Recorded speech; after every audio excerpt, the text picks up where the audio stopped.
समाज में कई प्रकार के ऐसे सामाजिक कुरीति हैं, ऐसी सामाजिक व्यवस्थाएं, अवधारणाएं हैं जिनको लेकर कई मर्तबा लोगों के सामने बहुत बड़ी समस्याएं आन खड़ी होती है। यूं तो कहें, इन रूढ़िवादी चीज़ों पर समय समय पर कई प्रकार के रचनात्मक, क्रियात्मक और वैधानिक सुधार किए गए। ताज़ा मामला बिहार के सहरसा जिला से है, जहां वहां के ग्रामीणों ने एक साथ एकत्रित होकर मृत्यु भोज के खिलाफ एकजुट हुआ और भोज का बहिष्कार करने का फैसला किया। यह एक लोगों का निर्णय नहीं था, बल्कि ग्रामीण स्तर पर ली गई एक ऐसी सोच, एक ऐसी परंपरा और एक ऐसी व्यवस्थाओं का सकारात्मक परिणाम था कि लोगों ने एक स्वर में कहा कि मृत्यु भोज एक अभिश्राप है। यूं तो मृत्यु भोज कई कारणों से दारुण दुख भरा होता है। एक दौर था जब लोग नहीं जानते थे कि भोज की परंपरा क्या है, वैधानिक व्यवस्था क्या है, तो कई प्रकार की चीज़ें सामने आती थी।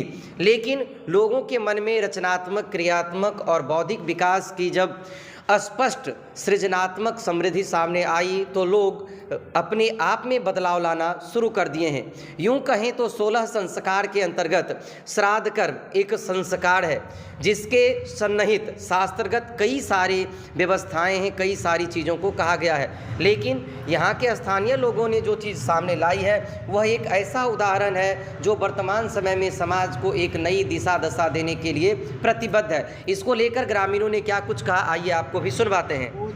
इसलिए हम लोग करते हैं कि संविधान में भी जो है इसका प्रतिबंध है।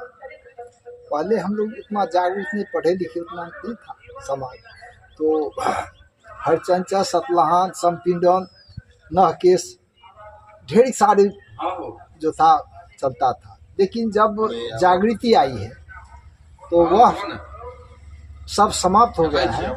और पहले सामाजिक भोज होता था, समाज का उत्तरदायित्व होता था, खाना बनाना या हर चीज़ में समाज का योगदान रहता था। अब जो है पर्सनली भोज हो गया है, जिसका परिवार में मृत्यु होता है, एक तो मृत्यु हो जाता है, दूसरा जो है उस पर आर्थिक बोझ, मानसिक, शारीरिक सब झेलना उन्हीं को पड़ता है।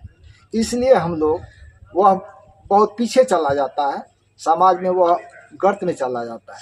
इसलिए समृद्धि के लिए हम लोग आगे बढ़ें, बिहार जो है आगे बढ़े, इसलिए हम लोग निर्णय लिए हैं कि हम लोग वैसे तो समाप्त करना चाहते थे, लेकिन समाप्त नहीं होने की स्थिति में हम लोग एक रोज स्वेच्छा से, जिनको यथासाथ कोई प्रतिबंध नहीं, यदि नहीं भी करेंगे तो वह भी मान्य है, लेकिन यदि कोई करना चाहेगा तो मात्र एक रोज ही कर पाएंगे। और जो इसमें हमारे जितने भी टोला मोहल्ला के लोग बैठे हुए थे, वह एक रोज ही निमंत्रण लेंगे, एक ही लोग खाने के लिए जाएंगे और एक रोज ही हम लोग खिलाएंगे। यही हम लोग निर्णय लिए हैं। क्या नाम है सर आपका? और राजेंद्र यादव, पंचायत किशनपुर वार्ड नंबर 1।